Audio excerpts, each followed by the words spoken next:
Nous voilà arrivés à une étape importante, Monsieur le Président, sur ce sujet de l'eau.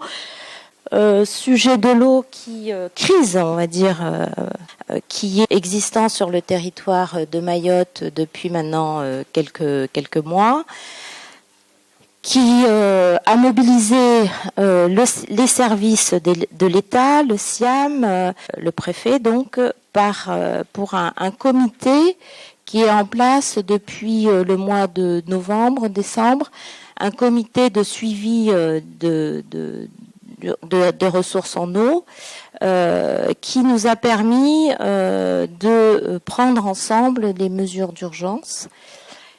Les mesures d'urgence que vous connaissez, puisque le ministère des Outre-mer avait mobilisé très rapidement 500 000 € pour apporter des bouteilles d'eau et des citernes dans les écoles, et puis l'installation de rampes d'eau supplémentaires sur lesquelles nous sommes intervenus également sur du fonds exceptionnel d'investissement. Alors ce problème d'eau est un problème qui est existant depuis très longtemps, hein, monsieur le député nous le rappelait, depuis de nombreuses années même. Et c'est une compétence, je le rappelle, qui n'est pas une compétence de l'État, mais bien une compétence locale, donc avec bien sûr le syndicat, mais les communes, conseil départemental également qui intervient de façon indirecte, mais quand même de façon importante sur toute la partie agricole, gestion des forêts. Donc il y a une vraie compétence locale sur la problématique de l'eau.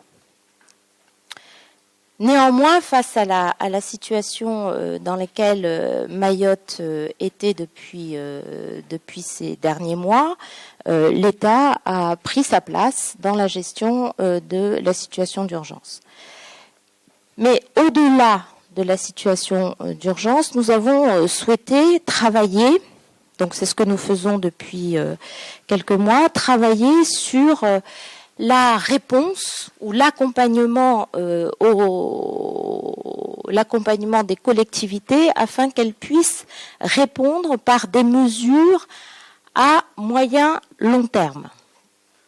Parce que nous ne pouvons pas nous contenter de nous dire nous sommes intervenus pour répondre à l'urgence et puis comme ça n'est pas de notre compétence, nous laissons le territoire se débrouiller tout seul sur ce domaine-là. Donc c'était pas du tout et ça n'est pas du tout la façon de voir les choses. Et par voie de conséquence, nous avons travaillé ensemble grâce à la mobilisation du président du syndicat, des services de l'État, de monsieur le député et de nous-mêmes, mon cabinet, nous avons travaillé à un plan d'intervention sur du moyen-long terme, court terme, moyen-long terme. Et nous avons sollicité les partenaires qui sont là aujourd'hui, la Caisse des dépôts et l'AFD. Je vous préciserai dans quelle mesure ces partenaires sont acteurs aussi de ce plan eau.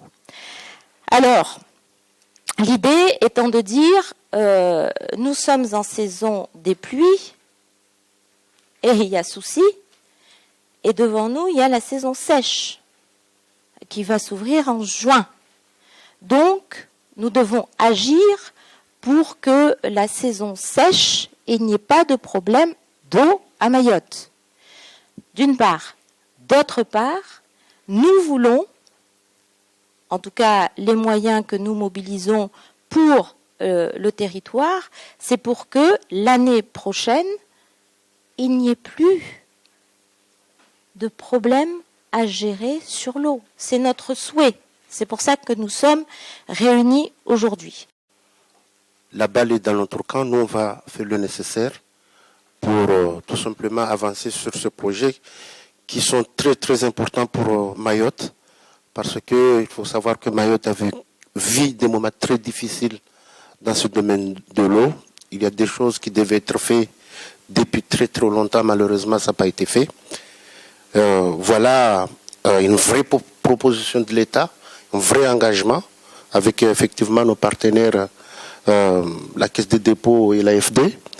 Ce n'est qu'un plaisir et remercier les gens qui nous ont aidés, surtout notre député de Mayotte, M. Ibrahim Bakar, qui nous a jamais lâchés dans ces moments difficiles.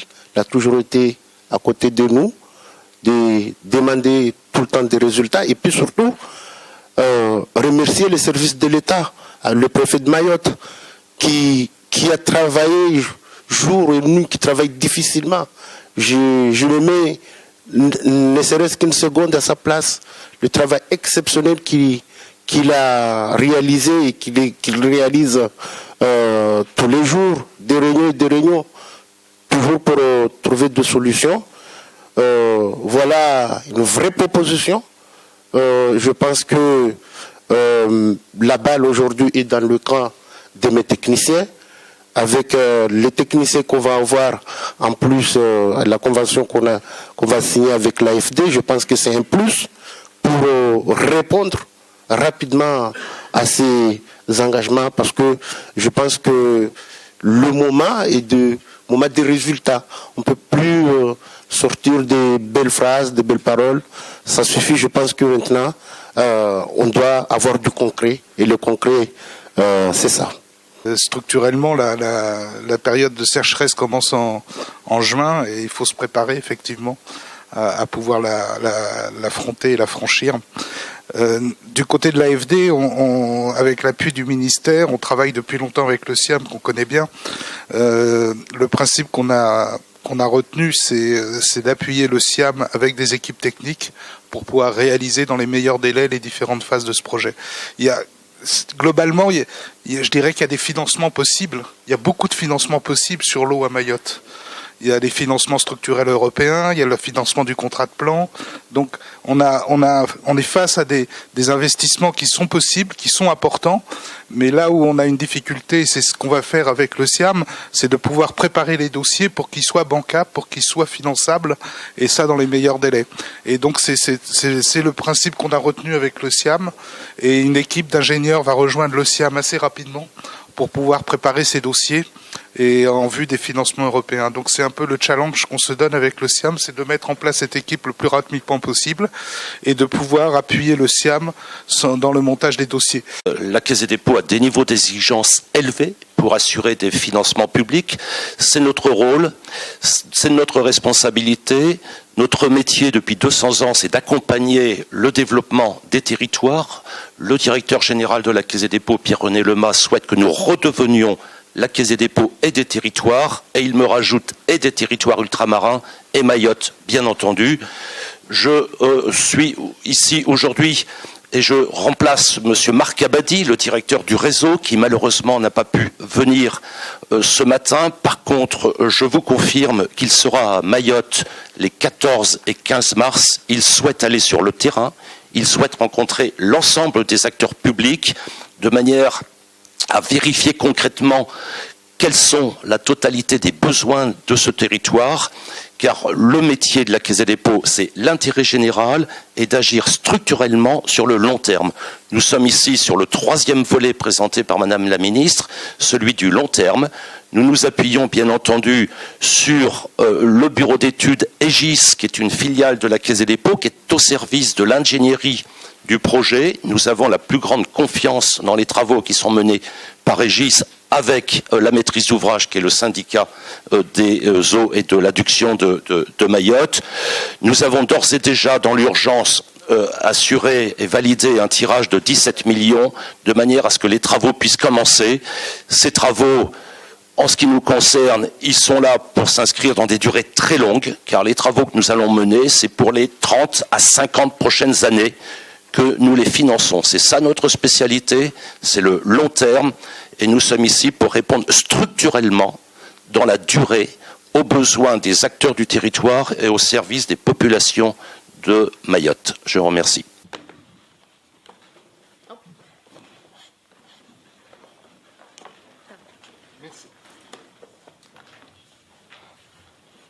Madame la ministre Erika Barrès, de cette convention d'eau répond à une situation très préoccupante à Mayotte.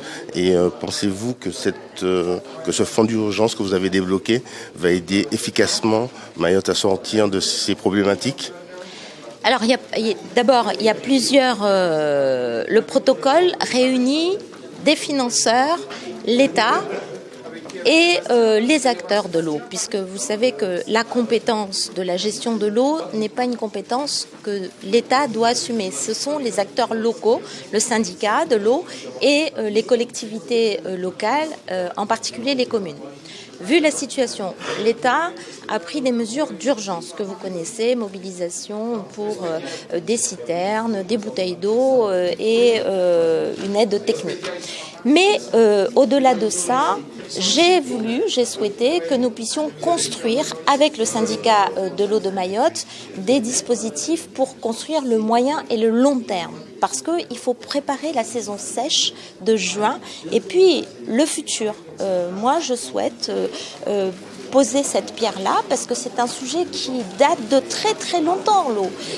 Et je ne veux pas que ça se reproduise dans le futur. Donc, on a signé un protocole avec des mesures qui sont pas des mesures d'urgence, des mesures sur le moyen et long terme pour que Mayotte ne vive plus de problèmes d'alimentation en eau. Alors c'est beaucoup de mesures, c'est des forages supplémentaires, une troisième retenue collinaire, c'est l'arrivée d'eau de l'extérieur parce que comme il y a eu ces saisons sèches, il faut vraiment un apport d'eau extérieure. C'est des tankers qui vont faire des rotations pour ramener de la Réunion de l'eau. Nous attendons la finalisation de cet apport technique-là. Et c'est un plan qui a été co-construit avec le territoire. Donc, c'est pas décidé de Paris. J'ai voulu que ça se fasse avec les acteurs, ceux qui ont la responsabilité de mettre ce plan en œuvre.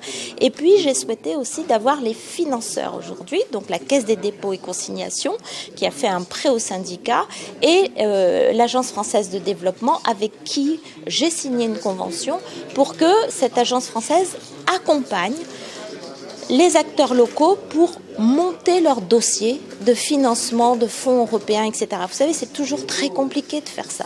Donc moi, j'ai demandé à l'AFD de mettre des ingénieurs, des techniciens, des cadres supérieurs à la disposition du territoire pour monter les dossiers, pour qu'on ait l'argent et que ça aille vite. Moi, je veux maintenant que ça aille vite et que les acteurs qui ont la responsabilité le fassent pour qu'il n'y ait plus de problème d'eau à Mayotte. Alors qu'il va y avoir une cellule technique qui va être mise en place auprès du SIAM. Cette cellule technique va comprendre 4 personnes. C'est ça, on est sur un format 1 de 4 personnes. 4 ingénieurs. Ça va être un bureau d'études, ça va être choisi sur appel d'offres. Enfin, on travaille avec le SIAM pour choisir un bureau d'études qui va financer une équipe de 4 personnes pour appuyer le SIAM sur l'ensemble du montage des dossiers. Monsieur Mohamadi Bavi, vous êtes le président du syndicat intercommunal d'eau et d'assainissement de Mayotte.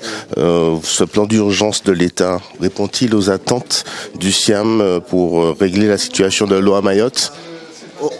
Effectivement, je pense que ce plan permettra au SIAM et aux Mahorais d'avoir de l'eau au moins sur les 20 ans, 30 ans qui viennent. On n'aura plus de problèmes d'eau. Je pense que c'est du bon travail. Maintenant, aujourd'hui, l'État a fait son boulot.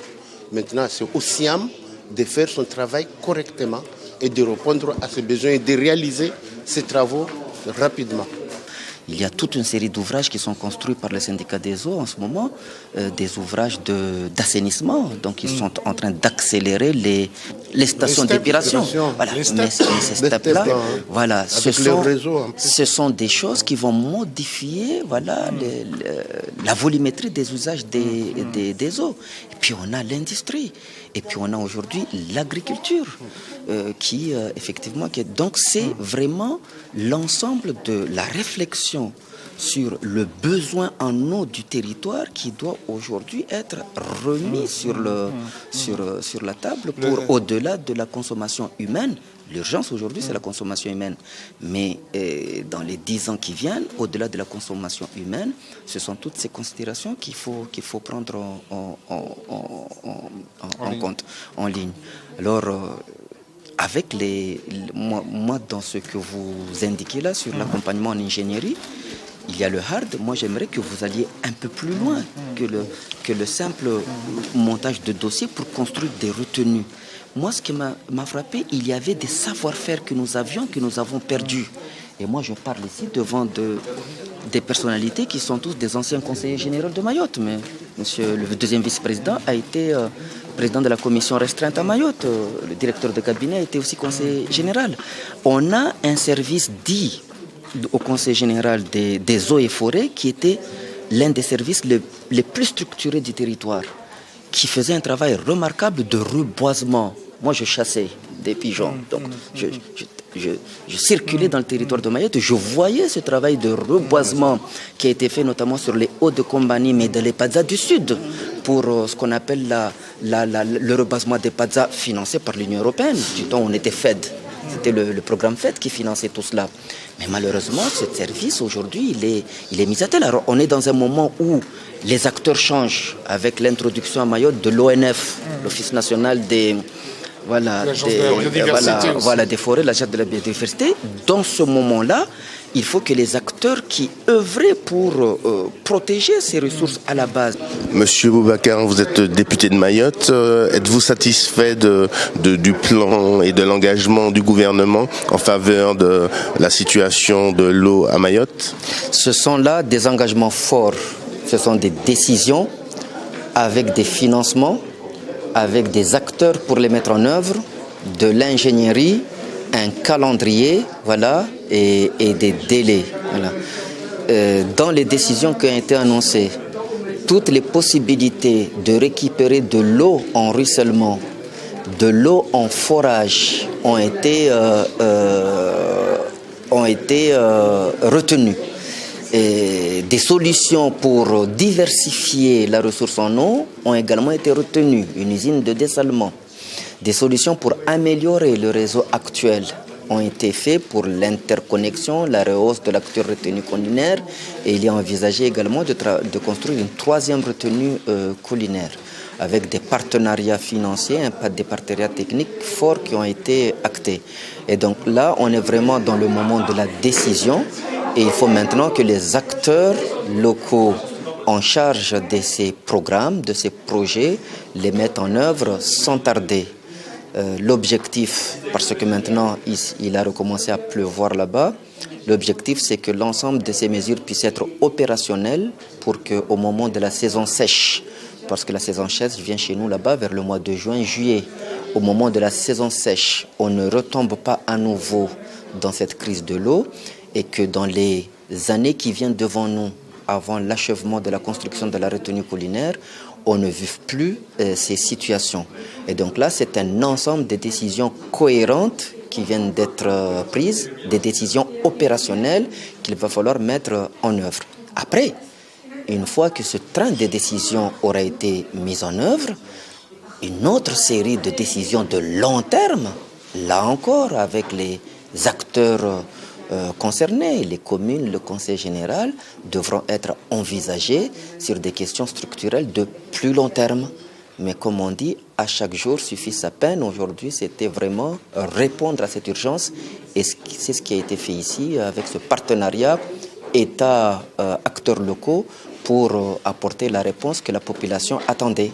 Parce que la population souffre beaucoup. Ça, il faut le souligner. Et traverse avec beaucoup de dignité ce moment particulièrement pénible et désagréable. Restez connectés aux Outre-mer avec outremernews.fr.